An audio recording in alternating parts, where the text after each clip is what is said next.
प्यास बुझ जाएगी। अब राजा थे, बहुत बड़ी शक्ति होती है, बड़ा बहुत सामर्थ्य होता है।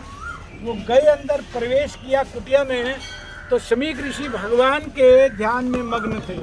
तो वो ध्यान नहीं कर पाए कि कौन आया नहीं आया, राजा है कौन है, बिल्कुल ध्यान नहीं रहा उनको। जब उनका कोई ध्यान नहीं रहा, इन्होंने बड़ा जोर दे करके कहा जलम देही। इतना जोर दे करके बोला नहीं जा रहा था, गला बिल्कुल सूखा हुआ था।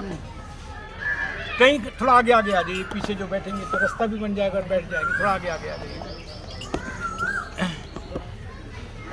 और आगे आ जाइए, थोड़ा आगे आ जाइए। तो बहुत उधर का रास्ता छोड़ देना, पीछे वाला, यहाँ आ जाओ, इस तरफ आ जाओ। तो बहुत प्यासे थे परीक्षित महाराज, किसी भी तरह से उनको कहीं पानी की खाने की कोई सुविधा नजर नहीं आ रही थी। एक ऋषि का छोटा सा कुटिया, एक आश्रम उनको नजर आया। आश्रम में प्रवेश कर गए। ऋषि का नाम क्या बताया था मैंने? शमीक ऋषि। शमीक ऋषि बहुत अच्छे स्थापित ऋषि थे, अच्छा उनका नाम था। लेकिन उस समय भगवान के ध्यान में, स्मरण में डूबे हुए थे। उनको बिल्कुल पता नहीं लगा। सूत गोस्वामी कहते हैं कि उनको बिल्कुल ध्यान नहीं गया कि कोई आया है। कोई अगर भगवान की भक्ति में मग्न होता है तो कई बार क्या हो रहा है पता नहीं चलता। तो वही स्थिति थी इनकी, शमीक ऋषि की। आ करके इन्होंने बड़ा जोर लगा करके कहा जलम देही। बहुत प्राण निकल रहे थे, गला सूख रहा था। तो एक बार कहा, दो बार कहा, तीन बार कहा। तो इनको लगा कि शायद ऋषि मेरा तिरस्कार जैसा कर रहे हैं, कि मुझे देना नहीं चाहते हैं। इंसल्ट जैसी उनको फील हुई कि ध्यान नहीं दे रहे हैं इधर। तो वो वहाँ से चल दिए, वापस आ गए। उनके मन में ये आया कि ये समाधि में नहीं बैठा है। उस समय कुछ ऐसी भावना थी उनकी। हमारे कुछ आचार्य कहते हैं कि वो कुछ अलग सा मुकुट उस दिन लगा करके गए थे किसी ऐसे राजा का, क्योंकि सब जीत करके ले आए थे पांडव, तो सबके मुकुट जीते हुए थे। तो किसी उस समय ऐसे व्यक्ति का मुकुट लगा हुआ था, ऐसे हमारे आचार्य अपनी टीका में लिखते हैं। नहीं तो परीक्षित महाराज, जिसको भगवान ने गर्भ में बचाया था, जिसकी रक्षा भगवान ने गर्भ में की थी, इसलिए उनका नाम पड़ा परीक्षित। जिसने गर्भ में बचाया उसको बाहर आकर के देखते रहते थे। ईक्ष माने होता है देखना, एक्शन करना ना, देखना। तो पर दूसरे को देखते रहते थे कि क्या ये व्यक्ति तो नहीं है जिसने मुझे माँ के गर्भ में बचाया था, उत्तरा के गर्भ में इसने तो नहीं बचाया। तो हर एक व्यक्ति को देखते रहते थे, देखते रहते थे, देखते रहते। तो नाम पड़ा परीक्षित, पर इक्षित। तो जो भगवान के द्वारा इस तरह से बचाया गया था, ब्रह्मास्त्र से बचा लिया था, अश्वत्थामा के ब्रह्मास्त्र से जिसको बचा लिया था भगवान ने, तो उस तरह की बुद्धि उसकी हो नहीं सकती थी। लेकिन एक कारण ये भी था कि धरा पर, इस पृथ्वी पर श्रीमद् भागवत को देना था। और भागवत देने के लिए सुखदेव गोस्वामी को कोई उपयुक्त व्यक्ति नहीं मिल रहा था। तो ये समझ लीजिए कि भगवान की एक लीला जैसी हुई कि अगर परीक्षित महाराज को ये शाप नहीं मिलता तो हम कभी भी भागवत के चरणों में अपना जीवन अर्पित नहीं कर सकते थे।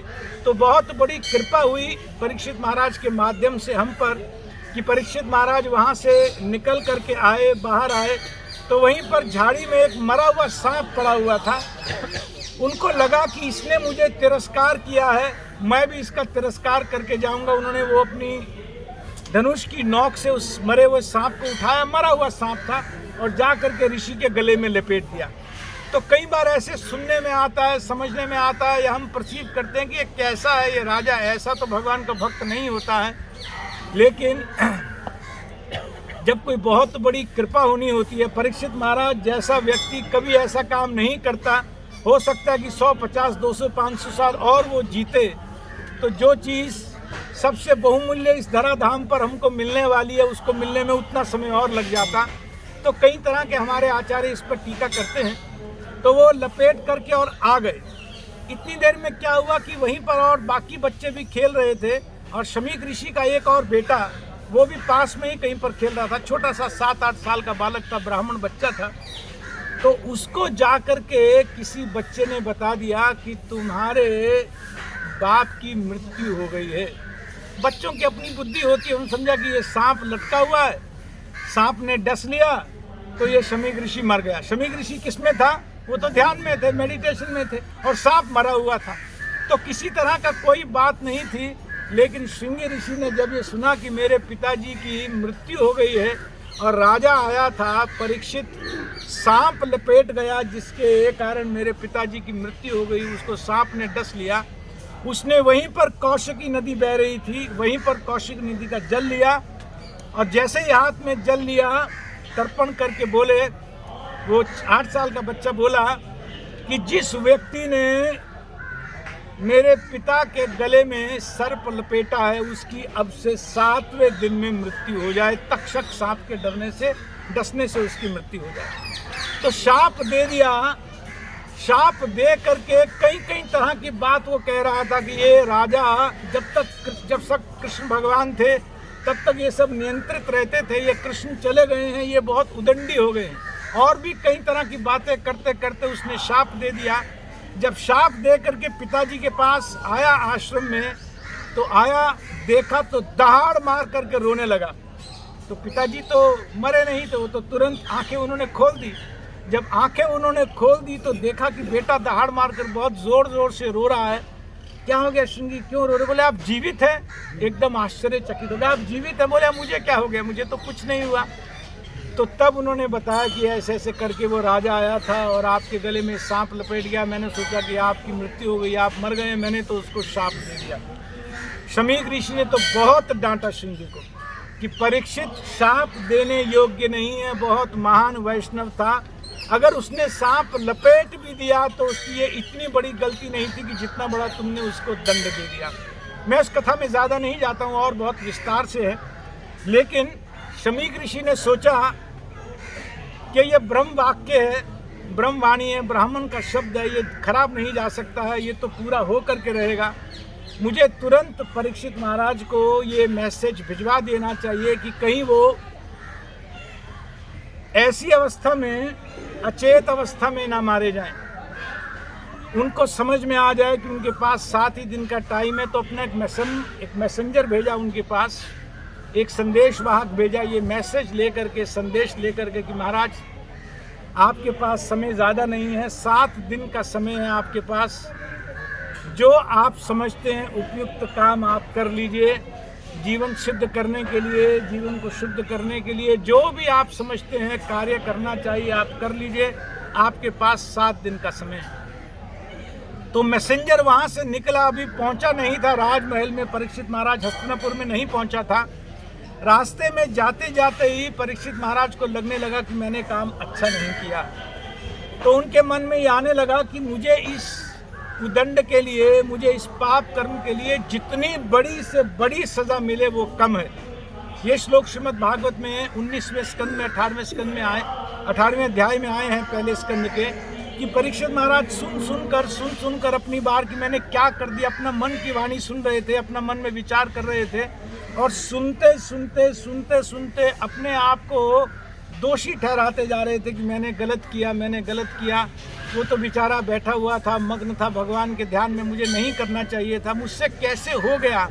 अपने आप से प्रश्न करने लगे कि ऐसा कर्म तो कभी जीवन में हुआ नहीं, लेकिन भगवान की ज़रूर इसमें कुछ ना कुछ इच्छा है। मैं भगवान के चरणों में प्रार्थना करता हूँ कि मुझे इसकी ऐसी सज़ा मिले कि कभी भी मैं इस तरह का भाव जीवन में ना ला पाऊँ। अभी इन विचारों में चल रहे थे, सोच रहे थे, तब तक वो संदेशवाहक भी शमीक ऋषि का मैसेज लेकर के आ गया। तो शमीक ऋषि ने लिखा था स्पष्ट कि आपको जो उपयुक्त आप समझते हैं आप कर लीजिए। परीक्षित महाराज के बारे में कहते हैं, भागवत में लिखा है कि उन्होंने तुरंत अपने पुत्र जन्मेजय को स्थापित किया, 5-10 मिनट में ही अपने घर से निकल गए। उसमें लिखा है कि जैसे कोई अपना, आगे आ जाओ माता जी, इधर आ जाओ, यहाँ आओ माता जी पास में, अभी माइक चल रहा है ना इसलिए सुनाई नहीं दे रहा। अच्छा आप यहाँ जाइए माता जी, थोड़ा आगे आ जाओ, उधर से माइक है ना इसलिए आपका आवाज नहीं आ रहा, हमारा माइक बंद हो गया।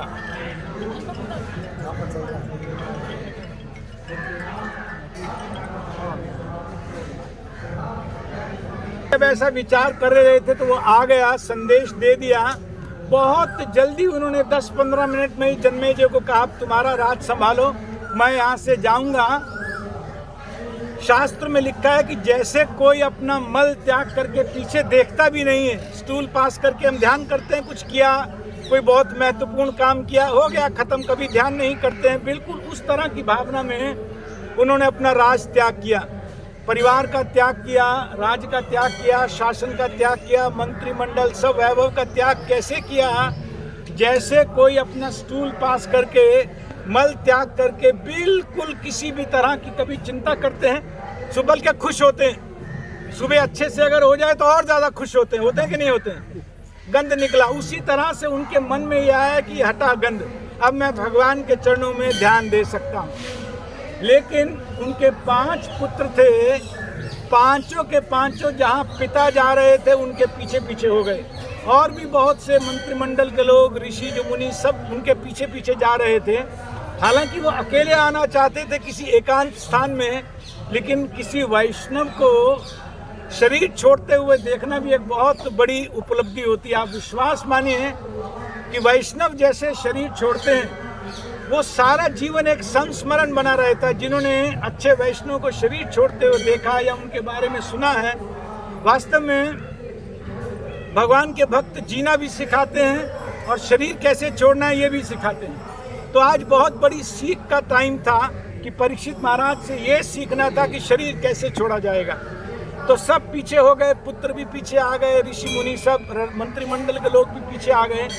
तो हस्तिनापुर से ये जगह 25-30 किलोमीटर, 20-25 किलोमीटर हो सकता है, बीच में कोई शॉर्टकट भी हो, मुझे मालूम नहीं है। तो यहाँ गंगा के किनारे पर आकर के बैठ गए। इसी स्थान पर जहाँ हम बैठे हैं यहीं परीक्षित महाराज आ गए। यहाँ बहुत से ऋषि मुनि बैठे हुए थे। तो उन्होंने आकर के प्रश्न किया। प्रश्न का उनको कोई सेटिस्फैक्टरी उत्तर नहीं मिला, जैसे हमने बस में थोड़ा सा डिस्कस किया था। उसके बाद यहाँ से उत्तर दिशा ये है ना, हरिद्वार इधर है ना, यहाँ से हरिद्वार की तरफ से, हिमालय की तरफ से आते हुए नजर आए कौन? सुखदेव गोस्वामी। ऐसी कांति उनके शरीर पर से एकदम आभा प्रकट हो रही थी। उस आभा को देखते ही सब ने उनको दंडवत प्रणाम किया। परीक्षित महाराज ने, जितने ऋषि बैठे थे सब ने प्रणाम किया।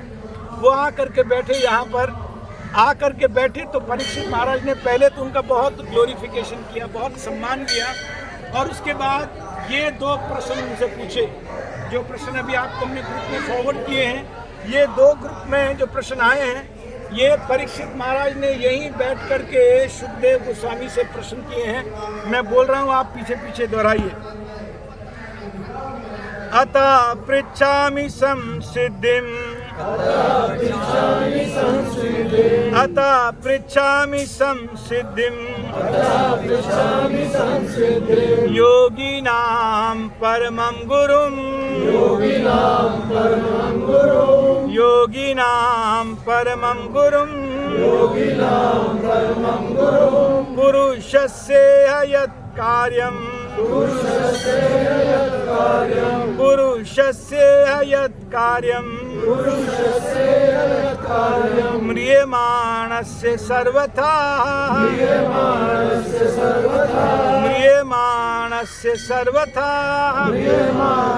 सर्वथा।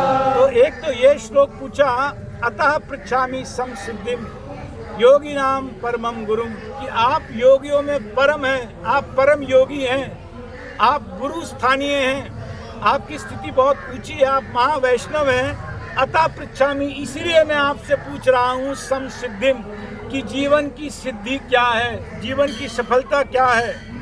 पुरुषस्य यत् कार्यम, मनुष्य को कौन सा कार्य करना चाहिए, किस स्थिति में? म्रियमाणस्य, जो म्रियमाण है, जो बिल्कुल अपना शरीर छोड़ने वाला है, उसको क्या काम करना चाहिए एक, और सर्वथा हमेशा जो म्रियमाण नहीं भी है उसको क्या कर्म करना चाहिए। तो सीधा सीधा सार में प्रश्न ये है कि आप योगियों में गुरु हैं, आप सर्वश्रेष्ठ योगी हैं, आप परम महात्मा हैं, परम वैष्णव हैं, आप शास्त्रों का सार जानते हैं, आपको मालूम है कि वास्तव में जीवन में किस काम को करके, किस कर्म को करके सिद्धि प्राप्त की जा सकती है। तो आपसे मैं प्रश्न कर रहा हूँ 2। एक व्यक्ति जो म्रियमाण है, जो तुरंत शरीर छोड़ने वाला है, उसके लिए क्या कर्म है, और दूसरा, जो व्यक्ति सर्वथा अभी जीवन चल रहा है, कोई दिक्कत नहीं है, जीवन में अच्छा चल रहा है, परिवार में सब बढ़िया है, कोई संकट नहीं है, अच्छे से सब जीवन सेट है, ऐसे व्यक्ति को क्या करना चाहिए? तो दो प्रश्न है। पहला प्रश्न है उसके लिए जो म्रियमाण है, और दूसरा अभी म्रियमाण नहीं है, अभी जीवन है, थोड़ा सा, कितना जीवन है पता नहीं, लेकिन उसको क्या करना चाहिए? दूसरा प्रश्न करते हैं, यच्छ्रोतव्यमथो जप्यम, यच्छ्रोतव्यमथो जप्यम, यत्कर्तव्यं नृभिः प्रभो, यत्कर्तव्यं नृभिः प्रभो, स्मर्तव्यं भजनीयं वा, ब्रूहि यद्वा विप्रयम्, ब्रूहि यद्वा विप्रयम्।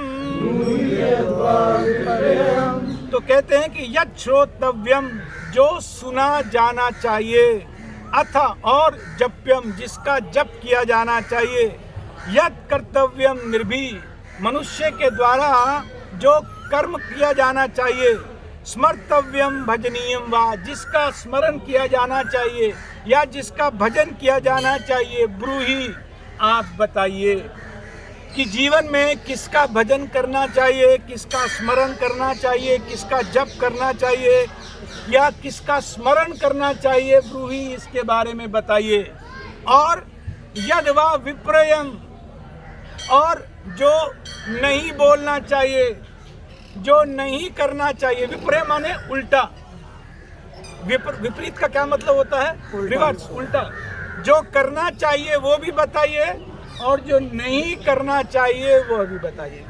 तो परीक्षित महाराज ने पहले श्लोक में दो प्रश्न पूछे कि म्रियमाण व्यक्ति के लिए क्या कर्म है, और दूसरा प्रश्न क्या है कि सर्वथा हर एक स्थिति में किसी के लिए क्या कर्तव्य है। दूसरा प्रश्न क्या है कि एक व्यक्ति, मनुष्य अपने जीवन में किसका जप करे, किसका भजन करे, किसका स्मरण करे, या क्या उसका कर्तव्य है, ये मैं आपसे जानना चाहता हूं। और किसका, कैसी वाणी ना बोले, जप करने का मतलब बोले और ना बोले मतलब जो क्या वाणी ना बोले, कौन सा कर्म ना करे, मैं ये भी आपसे जानना चाहता हूं। तो ये दो प्रश्न यहाँ बैठ कर के परीक्षित महाराज ने पूछे, जिसके उत्तर में वो सारी की सारी श्रीमद् भागवतम आ रही है। श्रीमद् भागवतम ग्रंथराज महापुराण की जय। वो जो श्रीमद् भागवतम आई, सारी तो हम चर्चा नहीं कर सकते हैं, 18,000 श्लोक, लेकिन एक दो श्लोक जो बहुत महत्वपूर्ण हैं वो मैं आपको यहाँ ग्रुप में भेज देता हूँ। उन श्लोकों को आप पढ़े, उसका भी हम उच्चारण कर लेते हैं। इसके उत्तर में भागवत तो सारी आ रही है, लेकिन ये दोनों कि क्या करना चाहिए, किसका भजन करना चाहिए, किस तरह से अपना जीवन यापन करना चाहिए, इसका उत्तर हम यहाँ पर देख लेते हैं कि क्या सुखदेव गोस्वामी ने कहा।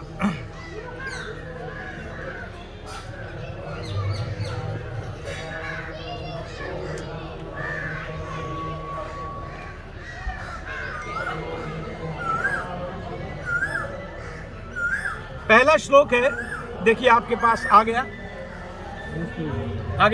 दूसरा, यहाँ पर पहला स्कंद श्रीमद् भागवत का समाप्त हो जाता है। श्रीमद् भागवत में 12 स्कंद हैं, 12।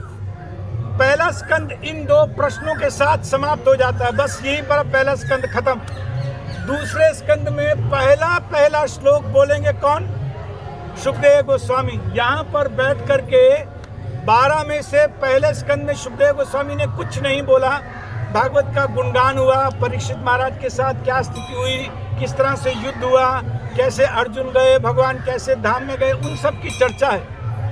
उसके बाद शाप की चर्चा है, कलयुग के आने की चर्चा है। तो पहले स्कंद में इसी तरह की चर्चा कि भागवत शुरू करने से पहले परीक्षित महाराज और सुखदेव गोस्वामी कैसे यहाँ पर पहुँचे, उसकी एक स्थिति का धीरे धीरे यहाँ कैसे आए हैं, कैसे यहाँ पहुँचे, किन कारण से आए, वो कारण की चर्चा है।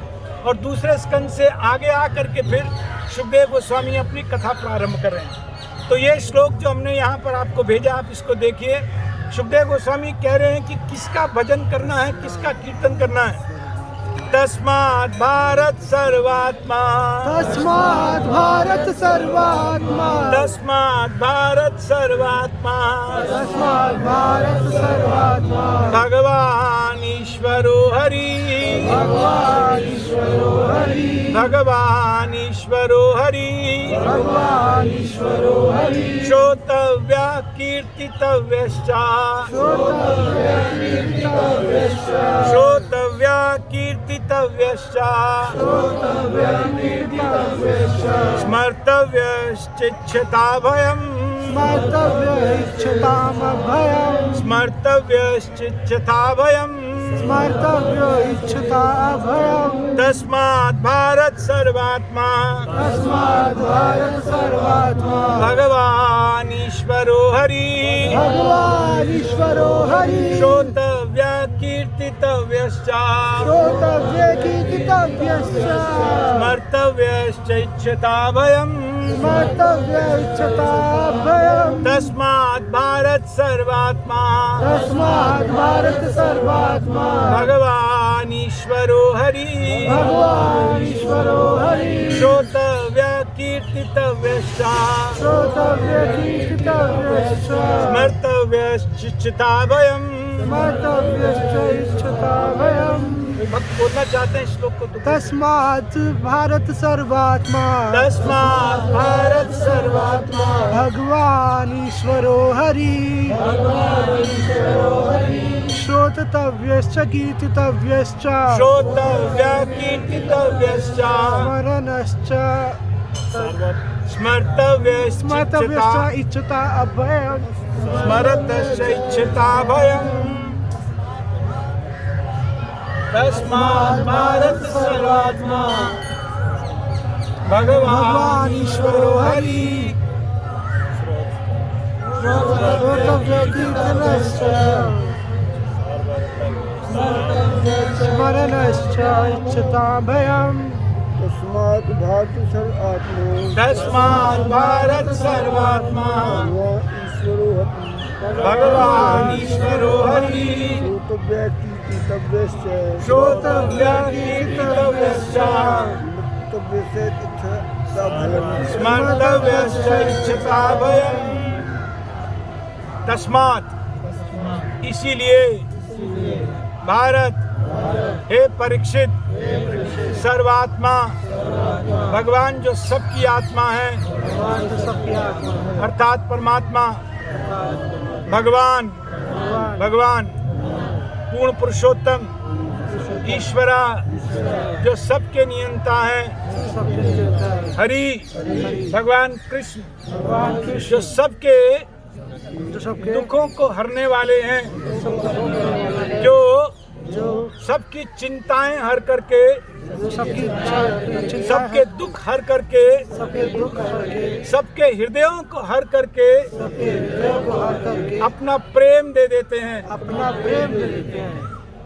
श्रोतव्या, श्रोतव्य उन्हीं के बारे में सुनना चाहिए। उन्हीं के बारे में सुनना चाहिए। कीर्तितव्या, कीर्तितव्य उन्हीं का कीर्तन करना चाहिए। उन्हीं का कीर्तन करना चाहिए। उन्हीं का गुणगान करना चाहिए। उन्हीं का गुणगान करना चाहिए। स्मर्तव्या, स्मर्तव्य उन्हीं का स्मरण करना चाहिए। उन्हीं का स्मरण करना चाहिए। च और इच्छता, जो इच्छा रखता है, जो इच्छा रखता है अभयम, अभयम भय रहित होने की। भय रहित होने की। हे परीक्षित, हे परीक्षित, जो अपने जीवन में जो अपने जीवन में भय रहित होना चाहता है, भय रहित होना चाहता है, समस्त प्रकार के भयों से समस्त प्रकार के भयों से दूर होना चाहता है, दूर होना चाहता है, हट जाना चाहता है, हट अपने जीवन से अपने जीवन से समस्त भयों को दूर फेंक देना चाहता है। दूर फेंक देना चाहता है। ऐसे व्यक्ति के लिए, ऐसे व्यक्ति के लिए भगवान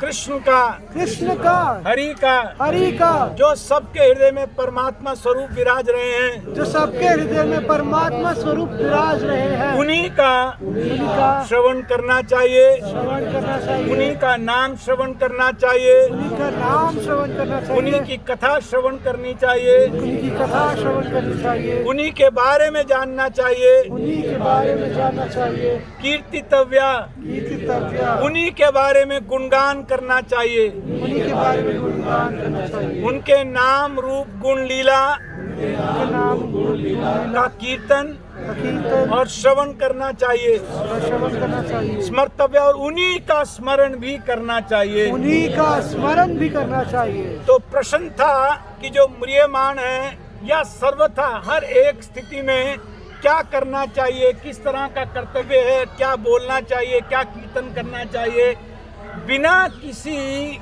लाग लपेट के, बिना किसी संशय के, बिल्कुल सीधा इसी स्थान पर गंगा के किनारे बैठ कर के ये प्रत्यक्ष प्रमाण है। ये वृक्ष, ये प्रमाण है इस श्लोक का, इस डिक्लेरेशन का जो सुखदेव गोस्वामी महाभागवत ने जो डिक्लेयर किया कि जो अपने जीवन में भय रहित होना चाहता है, जो अपने जीवन से सब प्रकार के संकट, सब प्रकार के क्लेश दूर करना चाहता है, उसे मात्र भगवान हरि, भगवान कृष्ण का ही गुणगान करना चाहिए, उन्हीं के बारे में सुनना चाहिए, उन्हीं का स्मरण करना चाहिए। आगे श्लोक लेते हैं, फिर दोनों की इकट्ठी व्याख्या करेंगे। एक और, ऐसे तो बहुत सारे श्लोक बोले, लेकिन यहाँ 2 श्लोक आ रहे हैं, आप देख लीजिए। तदम ते विधास्यामि, ये जो मैंने बताया था ना, बस में एस जैसा उसको बोलना नहीं है, वो अ है, लेकिन अवग्राह चिन्ह है, वो आ का लोप हो जाता है। तदम ते विधास्यामि, महापौरुषिको भवान्, महापौरुषिको भवान्, यस्य श्रद्धताम् आशु, यस्य श्रद्धताम् आशु, स्यान्मुकुन्दे मति सती, स्यान्मुकुन्दे मति सती, तदं ते विधास्यामि, महापौरुषिको भवान्, यस्य श्रद्धतामाशु, स्यान्मुकुन्दे मति सती। भक्त दोहरा सकते हैं।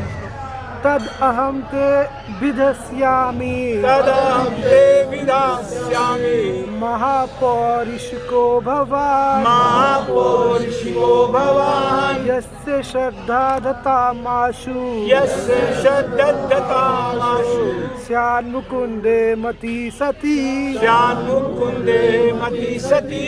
तदहं ते विधास्यामि, तदहं ते विधास्यामि, महापौरुषिको भवान्, महापौरुषिको भवान्, यस्य श्रद्धतामाशु, यस्य श्रद्धतामाशु, स्यान्मुकुन्दे मति सती, स्यान्मुकुन्दे मति सती। माताएं बोलिए, तदहं ते बोलिए विधास्यामि, तदहं ते विधास्यामि, महापौरुषिकी भवान्, महापौरुषिको भवान्, यस्य श्रद्धतामाशु, यस्य श्रद्धतामाशु, श्याममुकुन्दे मति सती, श्यान्मुकुन्दे मति सती। माता जी बोलिए, तदहं ते विधास्यामि, महापौरुषिको भवान्, यस्य श्रद्धतामाशु,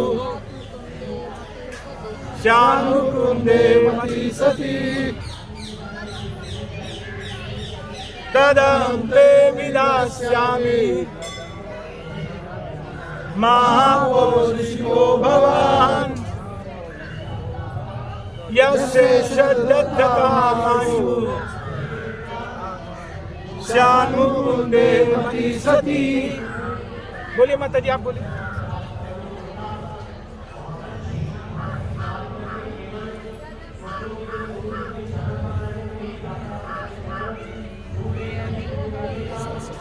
ये श्लोक यही बोला गया है, जितना बोलेंगे उतना पवित्र करेगा ये वृक्ष। हमें इनकी आश्रय में रह करके इन्होंने बहुत सुना हुआ है। यहाँ पर लगातार भागवत होती रहती है। बहुत पवित्र स्थान है। जितना हम यहाँ अपना मन लगा करके सुनेंगे, बोलेंगे, स्मरण करेंगे, हम अपने साथ ले करके जाने वाले हैं। ये कोई ऐसा समय नहीं है, बहुत हमारे जीवन का बहुत मूल्यवान समय है। स्पिरिचुअली देखें तो इस समय हम बहुत हाईएस्ट पोजीशन पर बैठे हैं। ऐसा मौका बार बार नहीं आएगा। गंगा का किनारा है, एक ऐसा वृक्ष जिसने श्रीमद् भागवत को सुना है। बहुत बड़े बड़े ऋषि यहाँ करके बैठे, नारद जी बैठे, व्यास जी बैठे, धौम्य ऋषि बैठे, परीक्षित महाराज बैठे, सूत गोस्वामी बैठे, सुखदेव गोस्वामी बैठे, कश्यप जी बैठे, भगवान परशुराम जी बैठे, भगवान व्यास देव जी आकर, बहुत बड़े बड़े ऋषि यहाँ करके बैठे हैं। भगवान कई अवतार यहाँ पर आए उस कथा को सुनने के लिए। उस समय जो शक्त्यावेश अवतार थे, तो हम यहाँ पर आए हैं, ये कथा कर रहे हैं। कोई मामूली बात नहीं है। हमारा भाग्य, वास्तव में भगवान ने कुछ कृपा करके हम यहाँ भेज दिया और यहाँ करके हम वही बोल रहे हैं जो यहाँ बोला जा रहा है। हरि इस बोल। स्थान की बहुत वाइब्रेशंस हैं, आप अपने साथ ले करके जाएं। यहाँ सदा भागवत होती रहती है। भागवत और भगवान में कोई अंतर नहीं है, अभिन्न है। भागवत श्री कृष्ण स्वयं है। यहाँ 24 घंटे भागवत होती है। 5000 वर्षों से यहाँ भागवत हो ही रही है। कोई ऐसा स्थान नहीं है जहाँ पर लगातार भागवत होती है। यहाँ पर ऐसा स्थान है, कई मंदिरों में सदा भागवत चलती रहती है। तो हम तो घंटे, 2 घंटे, 3 घंटे के लिए आए हैं। जितनी यहाँ की वाइब्रेशंस लेकर के जाएं, उतना ही हमारा आध्यात्मिक जीवन सफल होगा। तो ये हम जो श्लोक पढ़ रहे हैं, ये कोई ऐसी स्थिति नहीं है, ये हम अपने साथ लेकर के जाएंगे। यहाँ की वाइब्रेशंस मन लगा करके बोलिए, जोर से बोलिए, अच्छे से बोलिए। तदं ते विदास्यामि महापौरुषो भवान् यस्य श्रद्धकामाशु ज्ञानमुकुन्दे मति सति तदं ते विदास्यामि महापौरुषो भवान् यस्य श्रद्धकामाशु श्यामुकुन्दे मति सति। श्रीमद् भागवत के सबसे बड़े श्रोता हैं परीक्षित महाराज। हमने उनका प्रश्न उच्चारण करके उनके चरणों में दंडवत प्रणाम किया है। उनके भावों को ग्रहण करके कि एक व्यक्ति जो म्रियमाण है उसको क्या करना चाहिए। हम में से कौन म्रियमाण नहीं है? कौन कह सकता है कि मैं 100 वर्ष जीने वाला हूँ, 80 वर्ष, 90 वर्ष, 75 वर्ष? कोई गारंटी नहीं है। तो परीक्षित महाराज ने तो ऐसे ही डिस्काउंट दे दिया सर्वथा कह करके, लेकिन वास्तविक शब्द है म्रियमाण। हम सब म्रियमाण हैं। तो हम परीक्षित महाराज ने जो हमारे बिहाफ पर कहा, हमारे भावों को संरक्षण करके, रक्षा करके हमारे सबके भावों की प्रश्न पूछा सुखदेव गोस्वामी से, तो हम दंडवत प्रणाम कर रहे हैं परीक्षित महाराज के चरणों में उन्हीं के 2 महत्वपूर्ण प्रश्न को बोल करके। और यद्यपि सुखदेव गोस्वामी ने तो कई हजार श्लोक यहाँ बैठ करके बोले हैं, 7 दिन 24 घंटे बोले हैं, रियल 24/7, जिसको आज बड़ा कॉमन स्लोगन बोल दिया। यहीं से शुरू हुआ, यहीं से 24 घंटे 7 दिन श्रीमद् भागवत का बहुत सुंदर हजारों ऋषि मुनि बैठ करके सुन रहे थे। तो हम जब बैठे, आप कोई साधारण स्थान मत समझिए। ये स्थान वास्तव में बहुत पवित्र है। ये मिट्टी बहुत पवित्र है, ये वृक्ष बहुत पवित्र है। प्रभु जी कह रहे थे कि अंदर चल करके कथा करेंगे, ये लाभ नहीं मिलेगा। ये जो 1-2 घंटा, इससे बड़ा कोई साधु है? इससे बड़ा कोई साधु हो सकता है जो आज हमारे बीच में विराजमान है? उस समय बहुत लोगों ने सुना होगा, हजारों ऋषियों ने सुना होगा। हम किसी के पास जा सकते हैं? बिल्कुल, लेकिन इसके चरणों में तो आ सकते हैं ना, इनके संरक्षण में तो आ सकते हैं। यहीं बैठ करके जो इन्होंने सुना, तो हम इको करेंगे, ये आशीर्वाद देंगे अवश्य। जो यहाँ पर साधन बताया गया, हम सब के हृदय में वो स्पष्ट जा करके धसे। हमारा जीवन भी जो यहाँ परीक्षित महाराज का हुआ, हमें से कौन परीक्षित महाराज जैसे होना चाहते हैं? अपने शरीर छोड़ करके सीधा भगवत धाम जाना चाहते हैं? ये मौका है, कृपा से होगा, बिना कृपा के नहीं होगा। परीक्षित महाराज गए भगवान की कृपा से, सुखदेव गोस्वामी की कृपा से, गंगा मैया की कृपा से, वैष्णव की कृपा से। ये कृपा का मार्ग है। भक्ति अपने आप से नहीं होती है, भक्ति होती है संतों की, वैष्णव की कृपा से, भक्ति होती है गुरुजनों की कृपा से।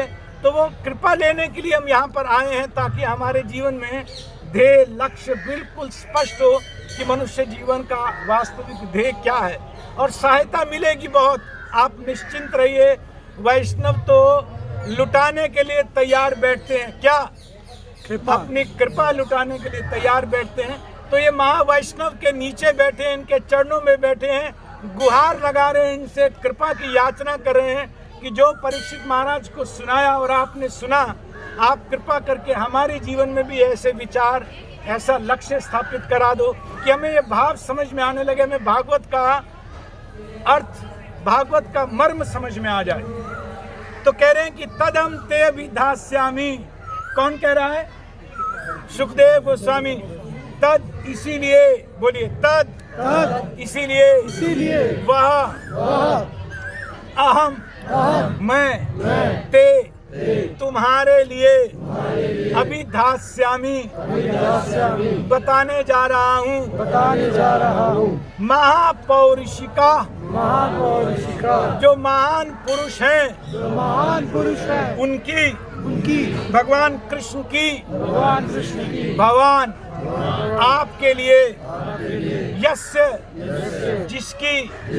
जिसका श्रद्धताम, श्रद्धा से सुनने पर, आशु बहुत जल्दी स्यात् हो जाती है मुकुंदे, भगवान मुकुंद में, जो एकमात्र मुक्ति प्रदान कर सकते हैं ऐसे भगवान में, मति, बुद्धि, कॉन्शियसनेस, चेतना, सती पूरी तरह से निष्ठा पूर्वक लग जाती है। इसीलिए हे परीक्षित, मैं आपको पूर्ण पुरुषोत्तम भगवान कृष्ण की कथा सुना रहा हूँ, श्रीमद् भागवत सुना रहा हूँ, जिसे सुनने की मात्र इच्छा जागृत हो जाने पर, जिसे श्रद्धा से सुनने की मात्र इच्छा जागृत हो जाने पर भगवान कृष्ण के चरणों में बुद्धि, चेतना पूरी तरह से स्थिर हो जाती है। तो सुखदेव गोस्वामी कह रहे हैं कि भगवान कृष्ण का एकमात्र, कृष्ण का ही स्मरण करना चाहिए, उनका जप करना चाहिए, कीर्तन करना चाहिए, उनका स्मरण करना चाहिए, उन्हीं के विषय में अपने जीवन को बिता देना चाहिए। इसीलिए अब कोई कहे कि जीवन में करना तो ये चाहिए और काम दूसरा करे, उससे बड़ा मूर्ख कौन है? कोई आदमी रास्ता तो बताए ये कि ये परफेक्ट रास्ता है, ये रास्ता वहाँ जा रहा है, और कहे अच्छा तुम इधर जाओ। अरे जब भगवान कृष्ण के बारे में श्रवण कीर्तन करना चाहिए म्रियमाण अवस्था में, और तुम 7 दिन के बाद शरीर छोड़ने वाले हो, तो अब तुम्हें क्या करना चाहिए? सुनना चाहिए। और मुझे क्या करना चाहिए? कीर्तन करना चाहिए। तो कीर्तन, श्रवण और स्मरण, इन तीनों में बहुत जबरदस्त कनेक्शन है। जो ठीक से सुनता है, जो अच्छे से सुनता है भगवान के बारे में, भगवान के गुणों के बारे में, भगवान की लीला के बारे में, भगवान के नाम के बारे में, वो ही भगवान का ठीक से गुणगान कर सकता है, कीर्तन कर सकता है। तो सबसे पहली स्टेज है सुनने में। पृथु महाराज कहते हैं कि मुझे 10,000 कान मिल जाएं। दर्शन देते हैं उनको, भगवान वर मांगने के लिए कहते हैं कि वो कहते हैं मुझे और कुछ नहीं चाहिए, मुझे आप 10,000 कान दे दीजिए। श्रीमद् भागवत के 4थे स्कंद में ये कथा आती है। 10,000 कान का क्या करोगे? बोले मैं 10,000 कानों से आपकी कथा सुनना चाहता हूँ। राजा हैं, बहुत ऊंची स्थिति है पृथु महाराज की, जिनके नाम से इसका नाम पृथ्वी पड़ा, धरती का नाम पृथ्वी पड़ा, पृथ्वी का दोहन किया, वो कथा बहुत बड़ी है। तो वो कहते हैं भगवान से वर मांग रहे हैं, भगवान का धाम नहीं मांग रहे हैं, भगवान का प्रेम नहीं मांग रहे हैं, क्या मांग रहे हैं? 10,000 कान मांग रहे हैं। क्यों? उन 10,000 कानों से मैं आपकी कथा सुनूंगा। हमारे आचार्य कहते हैं कि 10,000 कान मांग रहे हैं का अर्थ यह है कि कानों में 10,000 कानों की पोटेंसी, इन 2 कानों में इतनी शक्ति आ जाए कि 10,000 कान जैसे एकाग्र होकर के सुन रहे हैं, अटेंटिव होकर के सुन रहे हैं, ऐसे मैं भगवान के बारे में, आपके बारे में सुनूं। तो वास्तव में जो ठीक से सुनता है, श्रीमद् भागवत को सुनने का अर्थ यह है कि हम श्रीमद् भागवत को पी रहे हैं, हम भगवान के चरणामृत पी रहे हैं। श्रीमद् भागवत को सुनने का मतलब यह है कि इस अमृत को पीना है, तो इस रस को पीना है, इसको सुनना, ध्यान से बहुत मन लगा करके सुनना चाहिए, क्योंकि फल हम जान चुके हैं कि जीवन के हमारे सारे संकट, सारे भय, मोह, शोक सब खत्म हो जाएगा अगर श्रीमद् भागवत थोड़ी सी हृदय में प्रवेश करनी प्रारंभ हो जाएगी। तो कहते हैं कि इसको सुनने से मुकुंद में जो एकमात्र मुक्ति प्रदाता सर्वेशाम इति मुकुंदा, मुख से बनता है मुक्ति और दा माने देने वाला, जो मुक्ति देने वाला है, जो अपना धाम दे देता है, वो एकमात्र भगवान दे सकते हैं। तो भगवान का नाम इसलिए पड़ता है मुकुंद। एक मुकुंद नाम का अर्थ ये भी होता है कि जिनका मुस्कान कभी भी समाप्त नहीं होती है, जो दांत हैं जिनके, इतना भगवान का मुस्कान है, हंसते रहते हैं, मुस्कुराते रहते हैं। भगवान को कभी किसने रोते हुए देखा है? भगवान कृष्ण को कभी रोते हुए देखा एक बार भी? दामोदर लीला, दामोदर लीला में वो भी एक सुख की लीला है, लेकिन वास्तव में उनका नाम है मुकुंद। उनके ये दंत दिखते रहते हैं, सुंदर सुंदर दंत। हमने वो महाभारत सीरियल देखा था, तो भगवान को हमने देखा सदा मुस्कुराते ही रहते थे उसमें। तो यहाँ वो कह रहे हैं कि इसलिए मैं तुमको भागवत सुनाने जा रहा हूँ। ये भागवत इसलिए सुनाने जा रहा हूँ क्योंकि इस भागवत को मात्र श्रद्धा के साथ थोड़ा भी अगर सुनने का किसी के मन में आता है, तो उसका जीवन में भगवान स्वयं प्रवेश कर जाते हैं, उसके जीवन में मुकुंद स्वयं आ जाते हैं। ये भागवत पहले आती है और भागवत में इतनी शक्ति है कि जहाँ भागवत आ जाती है वहाँ कृष्ण आए बिना रुक नहीं सकते हैं। जहाँ भगवान का नाम आ जाता है वहाँ भगवान आए बिना रुक नहीं सकते हैं। रामचरितमानस में एक बहुत सुंदर दोहा आया, कंपैरिजन किया नाम और नामी के बीच में। जैसे मैंने अभी कहा कि नाम में और नामी में कोई अंतर नहीं है, जिसका नाम होता है उसको नामी कहते हैं। जैसे प्रभु का नाम है आशीर्वाद प्रभु, तो आशीर्वाद प्रभु इनका नाम है। अब ये बाहर कहीं पर जाएंगे तो हम इनको बुलाएंगे, इनको पता नहीं है ना, इनको तो नहीं पता कोई इनको बुला रहा है। लेकिन भगवान जो नामी है, जिनका नाम है कृष्ण, जिनका नाम है मुकुंद, जिनका नाम है गोविंद, जिनका नाम है हरि, भगवान के नाम में और भगवान की कथा में कोई अंतर नहीं है, भगवान के गुणों में कोई अंतर नहीं है। जैसे भगवान है is equal to his name is equal to his कथा। लेकिन फिर भी हमारे आचार्य कहते हैं एक बड़ा अंतर है भगवान के नाम में और भगवान स्वयं में। इनमें से एक सर्वेंट है और दूसरा मालिक है, इनमें से एक सेवक है और दूसरा स्वामी है। भगवान का नाम या भगवान की कथा ये एक हो गए और भगवान स्वयं दूसरे हो गए। तो इन दोनों में से एक स्वामी है और एक सेवक है। तो कौन सेवक है और कौन स्वामी है? इन दोनों में स्वामी कौन है? मालिक कौन है? इन दोनों में मालिक कौन है? प्रभु जी कह रहे हैं नाम और कथा स्वामी है, और सेवक कौन है? भगवान सेवक है। क्या बेकार बात कर रहे हैं? क्या ऐसा संभव हो सकता है कि भगवान तो सर्वेंट हो जाए और उनका नाम मालिक हो जाए, उनकी कथा मालिक हो जाए? क्या ऐसा संभव है? क्या ऐसा संभव है? यही है वास्तव में, यही है। ये कैसे है इसको हम समझ लेते हैं एक बार ठीक से। अगर कोई व्यक्ति किसी को बुलाए और वो आ जाए, अगर कहा जाए कृष्ण और कृष्ण आ जाए तो कौन मालिक हुआ? जिसने बोला वो मालिक हुआ, और जो आया वो नौकर हुआ। हम नौकर को बुलाते हैं, हे रामू, रामू आता है कि नहीं आता है? उसी तरह से शास्त्र कहता है कि नाम में इतनी शक्ति है, भगवान की कथा में इतनी शक्ति है कि अगर ठीक से भगवान का नाम ले लिया जाए, अगर ठीक से भगवान की कथा कह दी जाए, सुन ली जाए, तो नामी में शक्ति नहीं है, हिम्मत नहीं है कि वहां ना आए, उसको आना ही पड़ता है। तो भगवान वास्तव में नौकर हैं किसके? अपने नाम के, अपनी कथा के। नहीं, नाम के सेवक हैं। अभी आपने जो एग्जाम्पल दिया तो नाम नहीं, वो नाम खींच रहा है ना। अगर नाम बोलेंगे नहीं तो खींच के नहीं आएंगे। नाम बोल रहे हैं तो नाम खींचता है, नाम खींच लेता है नामी को, कथा खींच लेती है जिसकी कथा हो रही है उसको। तो नामी और कथा, नाम और कथा नामी को खींच लेती है।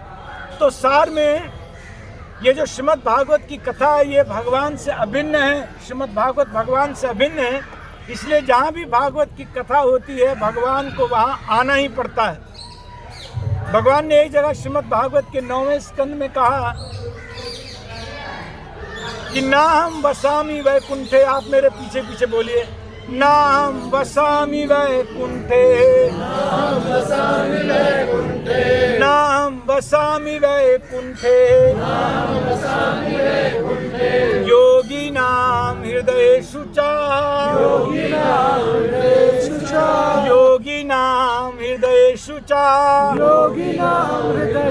च, यद् गायन्ति मद्भक्ता, यद् गायन्ति मद्भक्ता, तत्र तिष्ठाम्यहं नारदा, तत्र तिष्ठाम्यहं नारदा। तो भगवान नारद जी को बोल रहे हैं, ना हम वसामी वैकुंठे, मैं वैकुंठ में वास नहीं करता हूँ। भगवान बोल रहे हैं, श्रीमद् भागवत का वाक्य नारद जी को प्रमाण दिखा करके बोल रहे हैं कि मैं वैकुंठ में वास नहीं करता हूँ। योगी नाम हृदयेषु च, मैं योगियों के हृदयों में भी वास नहीं करता हूँ। योगी लोग यम, नियम, प्राणायाम, आसन, प्रत्याहार, ध्यान, धारणा, समाधि लगा करके अष्टांग योग का बहुत अच्छे से साधन करके अपने मन को बस में करते हैं। भगवान वहाँ पर परमात्मा रूप से प्रकट होते हैं। लेकिन यहाँ नारद जी को भगवान कह रहे हैं, योगी नाम हृदयेषु च, मैं योगियों के हृदय में भी नहीं रहता हूँ। तो प्रश्न होगा कि कहाँ रहते हैं? तो बोलते हैं, यत्र गायन्ति मद्भक्ता, जहाँ पर मेरे भक्त गाते हैं, जहाँ पर मेरे भक्त कुछ गुणगान करते हैं, मेरा नाम गुणगान करते हैं, मेरी कथा का श्रवण कीर्तन करते हैं, तत्र तिष्ठामि हम नारदा, मैं वहीं रहता हूँ। तो भगवान कहाँ रहते हैं ये भगवान ने बताया है, ये कोई एड्रेस कोई और नहीं बता रहा है। हर एक को अपने अपने घर का एड्रेस पता है कि नहीं पता है? हम में से कोई है जिसको अपने घर का एड्रेस नहीं पता है? सबको पता है। तो भगवान को भी अपने घर का एड्रेस पता है। भगवान अपने एड्रेस क्या बता रहे हैं? यत्र गायन्ति मद्भक्ता, बोलिए, यत्र गायन्ति मद्भक्ता, यत्र गायन्ति मद्भक्ता, तत्र तिष्ठामि हम नारदा। तो जहाँ भगवान के भक्त शुद्ध हृदय से बैठ करके श्रवण कीर्तन में जुटते हैं, श्रद्धा से जुटते हैं, भगवान वहाँ जरूर आते हैं, जरूर वास करते हैं, ये निश्चित बात है। और इस स्थान में तो वास्तव में भगवान वास कर ही रहे हैं। यहाँ पर तो 24 घंटे भागवत है, तो 24 घंटे भगवान का वास है। गंगा का किनारा है, इतना सुंदर अश्वत्थ वृक्ष है। तो सार में आज की कथा का अभी जो हमने यहाँ पर जो मैसेज आपको देना चाहते हैं वो ये है कि हमारा जीवन वास्तव में जितना भी बचा है, उस बचे हुए जीवन में ही पर्याप्त हम काम कर सकते हैं। परीक्षित महाराज उदाहरण है कि 7 दिन में उन्होंने भगवत धाम प्राप्त किया, भगवान का प्रेम प्राप्त किया।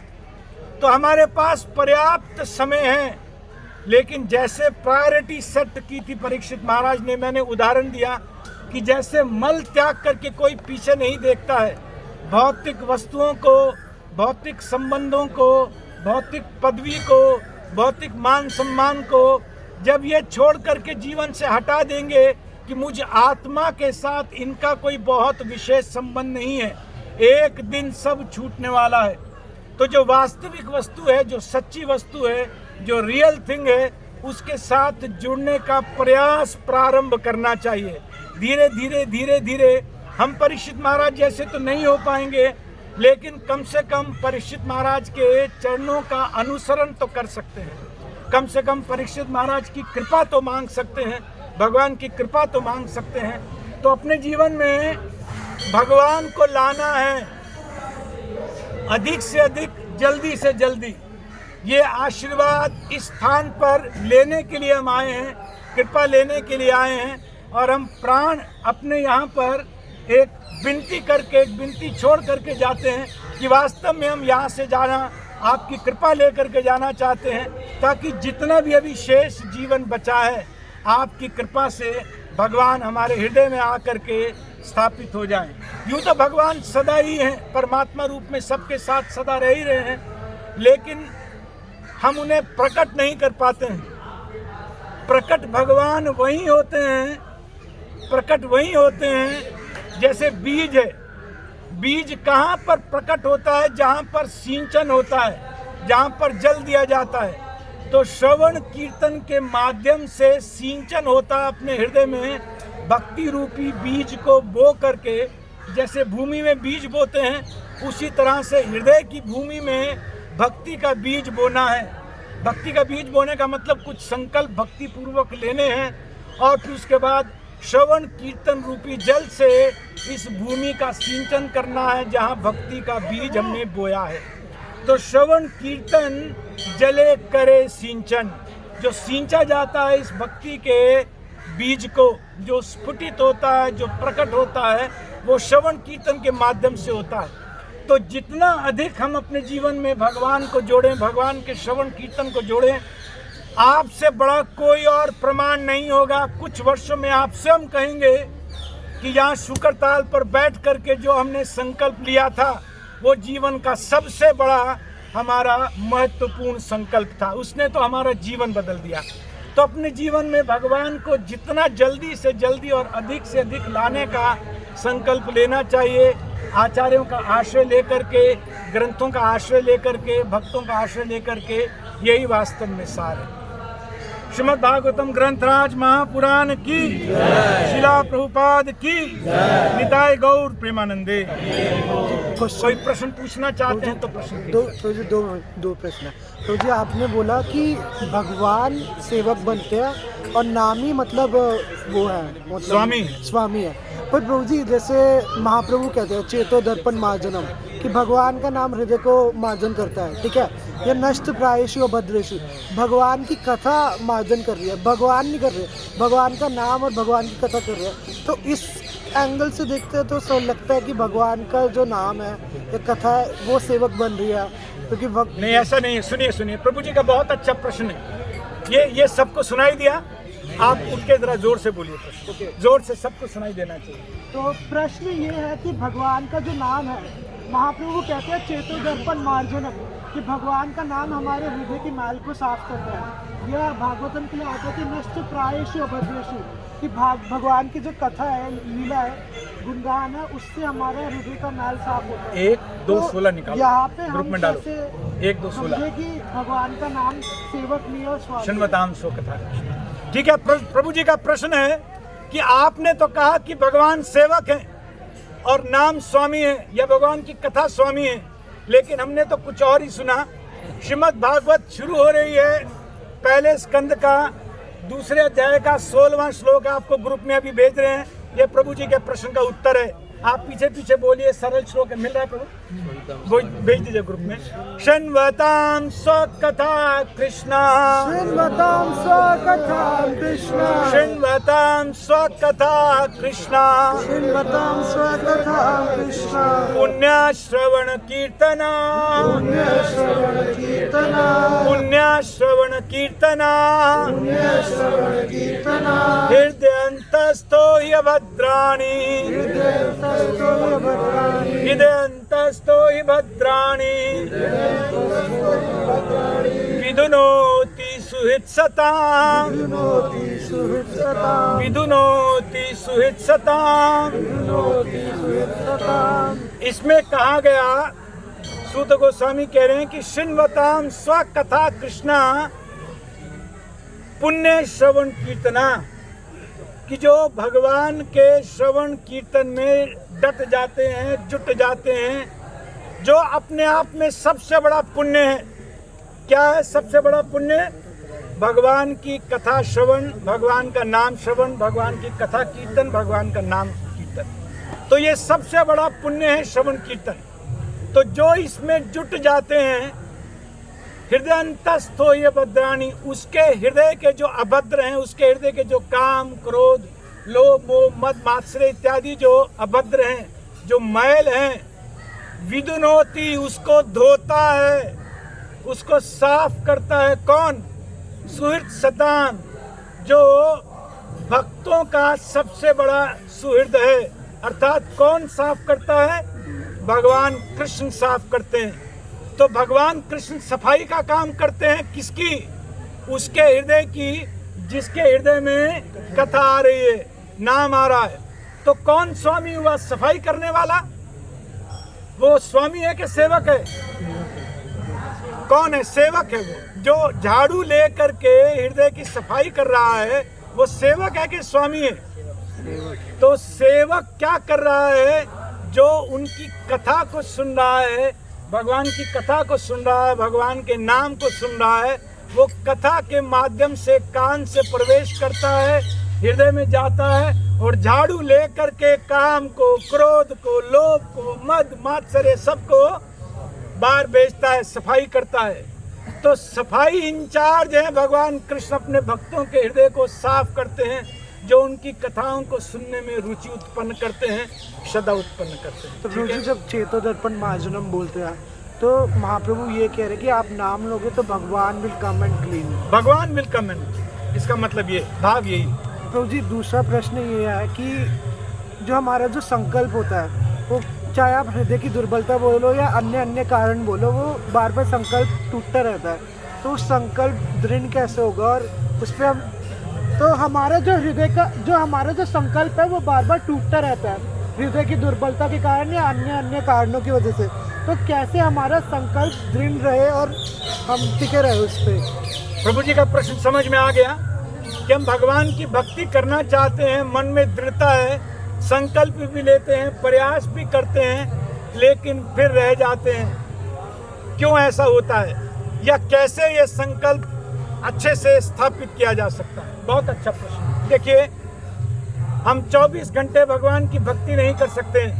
हमारा परिवार है, ऑफिस में है, बिजनेस है, या बच्चे पढ़ते होंगे कॉलेज में, स्कूल में, और कुछ काम, माताजी की सेवाएं भी रहती हैं किचन में, कई माताजी जॉब भी करती हैं। हम हर समय भगवान की डायरेक्ट भक्ति नहीं कर सकते हैं, लेकिन जितनी देर भी करें, 1 घंटा, आध घंटा, जितनी भी देर करें, वो अच्छी क्वालिटी से करने का प्रयास करना चाहिए। सुबह जल्दी उठने का प्रयत्न करना चाहिए। सुबह का बहुत मंगलमय समय होता है। रात में समय से सो जाएं, सुबह जल्दी उठ करके भगवान का नाम लेना चाहिए। हरे कृष्णा कृष्णा कृष्णा हरे हरे, हरे राम राम राम हरे हरे। एक तो इसका नियमित पालन करना है कि सुबह उठ करके भगवान का नाम कुछ देर जरूर जप करना है। 2 माला, 4 माला, 8 माला, 10 माला, 16 माला, जितनी आप ज़्यादा से ज़्यादा कर सकते हैं करें। दूसरा, भगवान के भक्तों का जहाँ संग मिले, तो भगवान के भक्तों का संग लालच के साथ, लोभ के साथ करना चाहिए। एक लालच होता है ना, जैसे मान लीजिए अगर हमारे सामने 500 रुपए की 10-20 गड्डी और कोई नहीं देख रहा हो, या कुछ एक सोने का कुछ बंडल पड़ा हो, तो हम क्या छोड़ देंगे? प्रायः छोड़ेंगे नहीं, ले लेंगे, लालच में ले लेंगे कि नहीं ले लेंगे? तो भगवान के भक्तों का संग उससे भी कोटि कोटि गुना बहुमूल्य है। तो भगवान के भक्तों का जब लालच के साथ संग किया जाता है, लौल्यम तत्र लौल्यम एकलम मूल्यम, भगवान की शुद्ध भक्ति हृदय में आए, रूप गोस्वामी पाद कहते हैं उसका एक ही मूल्य है, लौल्यम, लालच होना चाहिए हृदय में। जिस भी चीज के लिए हमारे हृदय में लालच है वो हम पा कर रहते हैं। अगर लालच जब तक नहीं आए, लालच का मतलब वो लालच नहीं, भक्ति लाने का, भगवान के प्रति प्रेम प्राप्त करने का लालच उत्पन्न होना चाहिए। ग्रीडीनेस, इंटेंस डिजायर होनी चाहिए कि मैं कब भगवान के प्रति अपने हृदय में ढुल ढुल प्रेम उत्पन्न कर लूंगा। तो उस तरह का जब भाव होता है, वो भाव भगवान के भक्तों के संपर्क में ही आ सकता है। तो भगवान के भक्तों से दूर नहीं रहना है, उनके बीच में रहना है, उनके साथ रहना है, भगवान के बारे में सुनना है, भगवान का कीर्तन करना है, उनके साथ रह करके सुनना है। तो ये स्पीड 1000 गुना हो जाती है। हम अकेले करते हैं और भक्तों के साथ करते हैं तो 1000 गुना स्पीड बढ़ जाती है। तो बहुत जल्दी भक्ति अपना रंग दिखाने लगती है, प्रभाव दिखाने लगती है, संकल्प स्वतः सिद्ध होने लगते हैं। संकल्प छोड़ करके कहीं जाने का मन नहीं करता है। संकल्प जीवन का एक नियम बन जाता है, जीवन की एक रीति बन जाता है, एक शैली बन जाता है, एक नेसेसिटी बन जाता है। उसी में मन रमने लगता है। कहाँ जाएगा जिसमें हमारा मन रमा? हम कितने दिन खाए बिना रह जाते हैं। कभी संकल्प लेते हैं कि आज दिन में 3 बार खाऊंगा, आज दिन में 2 बार खाऊंगा। संकल्प लेते हैं कि आज दिन में 2 बार खाऊंगा। खाते हैं कि नहीं खाते? क्यों खाते हैं? स्वाभाविक, वो स्वाभाविक हो गया हमारे लिए। ये संकल्प लेना शुरू में बहुत अच्छा है, लेकिन जब भगवान के भक्तों के संग में भगवान के बारे में सुनते हैं, भगवान का नाम जप करते हैं, इस तरह का जब संग मिलता है तो संकल्प की आवश्यकता नहीं है, भूख हो जाती है। इसके बिना फिर रहा नहीं जाता है। और जब जिसके बिना रहा नहीं जाता है, मान लो अभी 2 घंटे 3 घंटे प्रसाद नहीं मिले, कुछ अच्छा नहीं लगेगा, कथा कीर्तन सब बेकार लगेगा, अब प्रसाद चाहिए। होता है कि नहीं होता? उसी तरह से अगर भगवान की कथा नहीं मिलती है भक्तों को 1 दिन 2 दिन, तो पागल होने लगते हैं, जैसे भूख में विवल हो जाते हैं। आत्मा की भूख है ये, शरीर की भूख को हम पहचानते हैं, इसलिए उसका ध्यान करते हैं। हम यही प्रार्थना करने के लिए आए हैं यहाँ पर इस वृक्ष के नीचे कि हमें आत्मा की भूख की पहचान हो जाए। जब हमें आत्मा की भूख की पहचान हो जाएगी, आत्मा के प्यास की पहचान हो जाएगी, तो भूख लगने लगेगी, तो हम विवल हो जाएंगे, पागल हो जाएंगे कि आज नाम अच्छा जप नहीं हुआ, आज भगवान के बारे में सुना नहीं, आज भगवान के बारे में पढ़ा नहीं। तो ये भूख प्रकट ही होती है भक्तों के बीच में, धाम पर जा करके गुरुजनों के आशीर्वाद से, उनकी कृपा से। ठीक है प्रभु। और माइक भी है, अब हो गया, टाइम हो गया, चले ना। श्रीमद् भागवतम ग्रंथराज महापुराण की, शिला प्रभुपाद की, निताय गौर प्रेमानंद। हरि हरि बोल। इसके ससित प्रभु जी की। शिला प्रभुपाद की।